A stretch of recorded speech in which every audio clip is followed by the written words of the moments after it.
What up, y'all? This is Tracy from Nerd Squish, and today we are talking about Big Wolf on Campus. Hold on, we gotta start this right. Cheers. We are talking about my favorite TV show of all time, Big Wolf on Campus. So sit down, because this is going to be lengthy, and I'm going to get really loud, because I love this show so much, I have no self-control about how loud I'm going to get in this video. I'm going to warn you about that now. So, just get over it. Big Wolf on Campus is about Tommy Dawkins, who goes camping the night before his senior year and gets bit by a werewolf. And he meets Merton Dingle, the school's nerdy goth, and they become friends, and they fight monsters that come into Pleasantville. It's kind of a Buffy for kids, if you will. You know, you have the monster of the week, comes into town, they gotta fight him, blah, blah, blah, blah, blah. But it is so fantastic. I cannot express my love for this show enough. It's so good. So it first aired in 1999 and it ran through 2002, 3 seasons. The first season is very much Tommy figuring out how to be a werewolf, how to hide it from his family, the girl he has a crush on. His longtime crush is Stacy Hansen, and he can't ever, really be around her because every time he's around her, he wolfs out. So that's like a big plot of most of the season. So when season 2 starts, Stacy Hansen has left the building. She left to go to college early, and in comes Lori Baxter, the new student at Pleasantville, and she kind of forms this trio with the guys and helps them fight. She's very much like a kick-butt tough girl. She's into karate and taekwondo, and so she fits in very nicely with the group. The third season was not even supposed to happen. And the fans actually started a petition to get the third season because the second season ends on such a large cliffhanger that we're like, well, we need it. Well, we got it. Okay, I'm not gonna say it wasn't worth it because I still enjoy it, but it became kind of a cartoon of itself, or just kind of became even more over the top and ridiculous. Because, Merton, the goth sidekick, is very much, he's a goofball, he's funny, okay? He's the comic relief, he is the Styles, if you will, because the formula of the show is very much like Teen Wolf, where you have the teenage werewolf, the comedic, friend. We've seen this formula before. But in the third season, they kind of go nuts with that. Basically becomes the Merton show, and then sometimes Tommy shows up and fights things. Okay? I remember the first time I watched this show. It's 1999.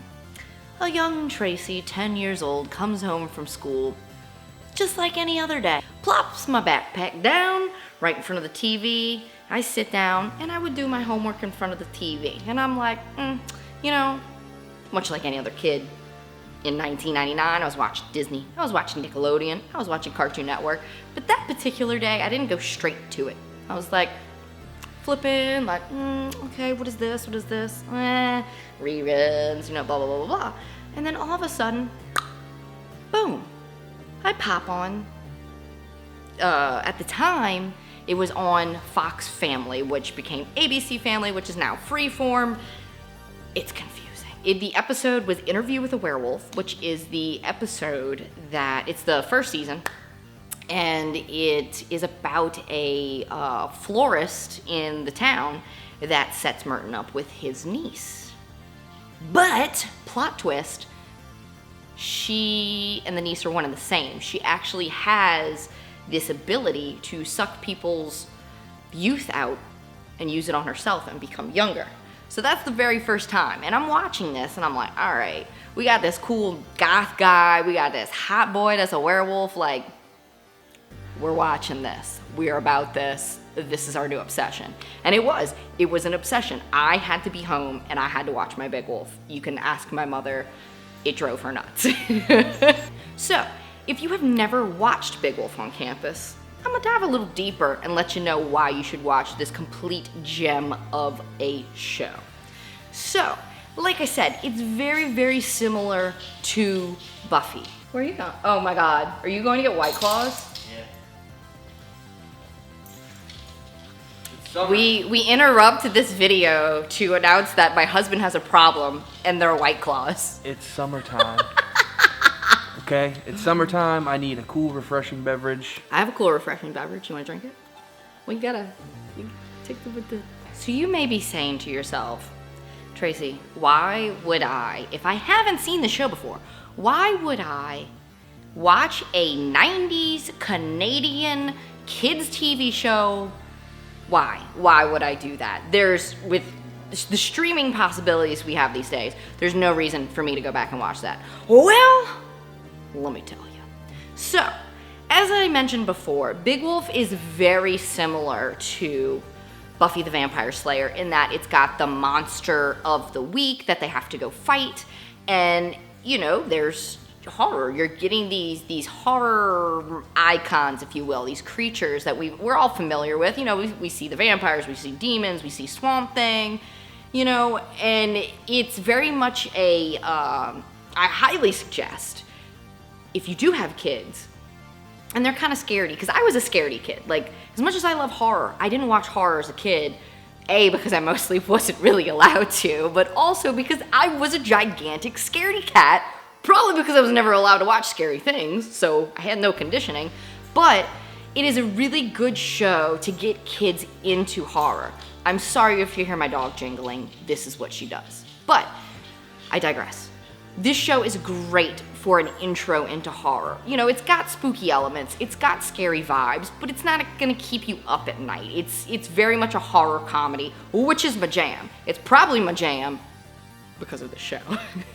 But it is so good. Like I said, you're seeing all these familiar monsters. The great thing about the show is that not only are you seeing these familiar monsters that we've seen in other movies and other shows, Big Wolf very much relies on pop culture. They love pop culture. So, every episode kind of plays on that. And one of my favorite things about the show is that I'm trying to think which episode it's first mentioned in. In Fangs for the Memories, which is an episode where they're fighting a group of vampires that are robbing the local blood bank. They mention, like, Merton's explaining vampires and what they have to do to fight them to Tommy, and he's taking all of his knowledge from the Lost Boys. And, they sit there and they're like, oh, well, the Coreys are in it, and they're going back and forth over who's better, Corey Feldman or Corey Haim, and they're sitting there having to fight about the Coreys while these vampires are trying to break into the lair. And they fully take that through the show, where in the second season, Corey Haim actually makes it. And turns out, spoiler alert, he's actually a vampire. He got bit on the set of Lost Boys. Now he's in Pleasantville filming a vampire movie. But secretly, that boy is just trying to find a vampire bride so he can do some vampire stuff. Okay? So, it's great. And then not only that, but then you get to the third season and you get Corey Feldman. So, hello. If you're a Lost Boys fan, you should be watching this. At least those 3 episodes so you can get a complete, maybe just the 2. Just the 2 with the Coreys. It's fantastic. Now, I'm not gonna lie. Some of them, if you are a younger person and you're watching this show, some of the pop culture references may go over your head. Because even when I was young, if they're talking, sometimes they reference things that were before my lifetime, that being as young as I was, 10 years old, I didn't know who that was, I didn't get it.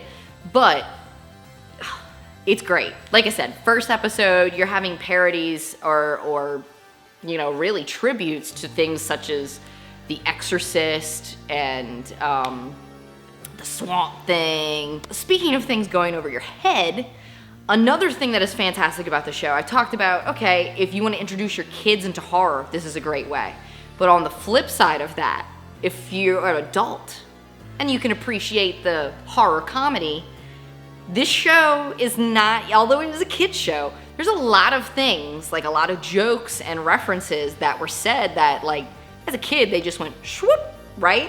But I watch them now and I'm like, damn, they're getting away with this, which I know a lot of kids' movies and TV shows tend to do that kind of stuff because they know, like, okay, parents are gonna be forced to watch this. We gotta entertain them just like a little bit. And Big Wolf definitely does that. So the pop culture and horror references, not only do they, like, you know, kind of parody them, but you're constantly, in every episode, there's like an ongoing joke about, you know, they're fighting the baddie of the week, and, you know, Martin's like, oh, this is just like the 1974 blah blah blah blah blah blah movie, and he'll go into something. Like, okay, so for instance, in one of the episodes with the Sandman, he references Wes Craven's Nightmare on Elm Street, and Tommy's like, oh, well, what happened? And every time he asks this question, Merton goes into some long rant about, like, the actors or the director or some behind the scene thing or what happened to him when he was watching this movie. And every time Tommy's like, in the movie, what happened in the movie? And then he actually has to explain, like, so it will help them fight whoever they're fighting. And it's hilarious. One thing that I will mention about this show is, again, it was a kids' Canadian TV show in the 90s, okay? We don't have a big budget, so, you know, sometimes the CGI is terribly cheesy. I know a lot of people make fun of specifically the werewolf makeup sometimes, which I guess I can get, but at the same time, it's not CGI bullshit. And the thing that's really interesting is you see in the first episode, and then like in a later episode, or 2 other episodes in the season, that Tommy has different makeup than he usually does. When they started the show, they had like more of a, like, it wasn't just like the hair prosthetics. They actually had like a prosthetic that like changed like his nose shape and like his cheekbones and stuff like that, and made him really look different.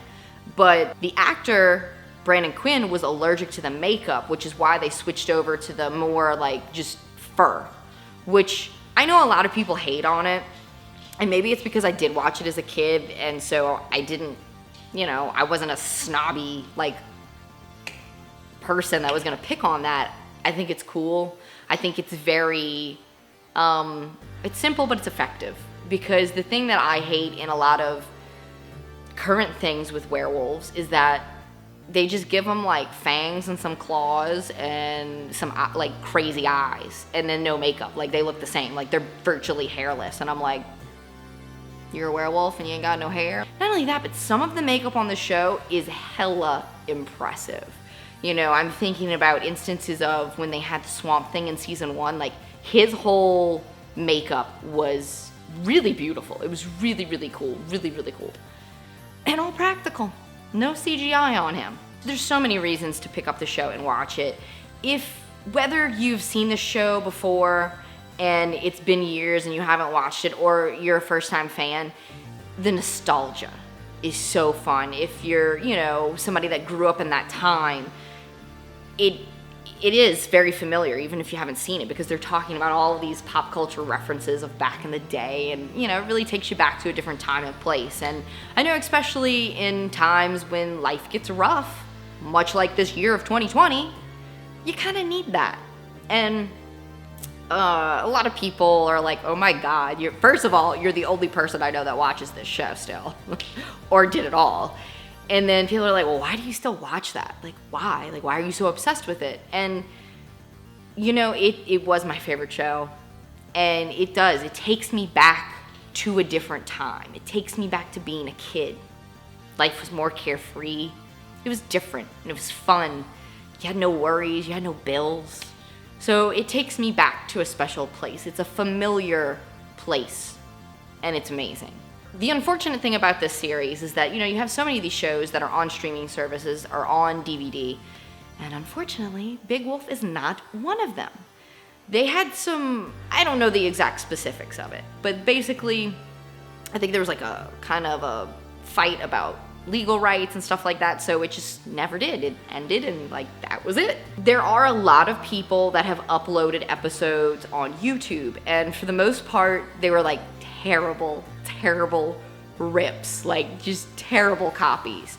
Fuzzy, don't even know what's going on. If you've never seen it before, you don't know what's going on. But recently, there has been a channel on YouTube called Encore Plus that has started... Oh no, squeaky doors. Let's pause this. There's footsteps. Let's keep pausing this. Oh no. So the good news is that there's a channel on YouTube that has recently started remastering episodes and uploading them. They don't have them all up yet. I think they're almost done with the second season, but they're beautiful. Like somebody had posted it on a Big Wolf group on Facebook, and I looked at it and I was so excited. It is insane how good it looks. The third season, obviously, I mean, that was like 2002, so I mean, really, those aren't too bad. Granted, the quality, the ones that were on YouTube weren't the best of quality, but like to take the first season and remaster them, brilliant.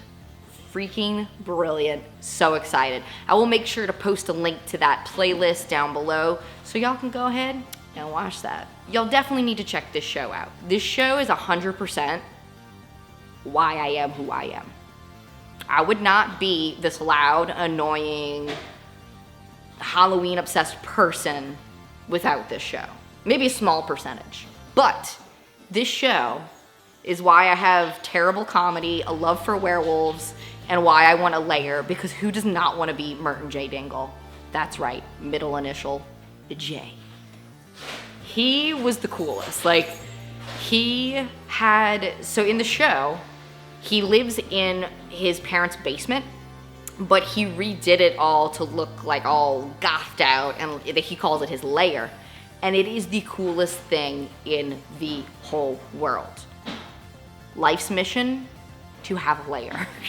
I mean, granted, I can't do a basement because Louisiana, but I'm gonna have a lair one day. Life goals. In conclusion, you guys need to watch this show. I don't care who you are, watch it. If you are a horror fan, if you are a fan of Buffy, if you are a fan of werewolves, watch this show. You will be doing yourself a service.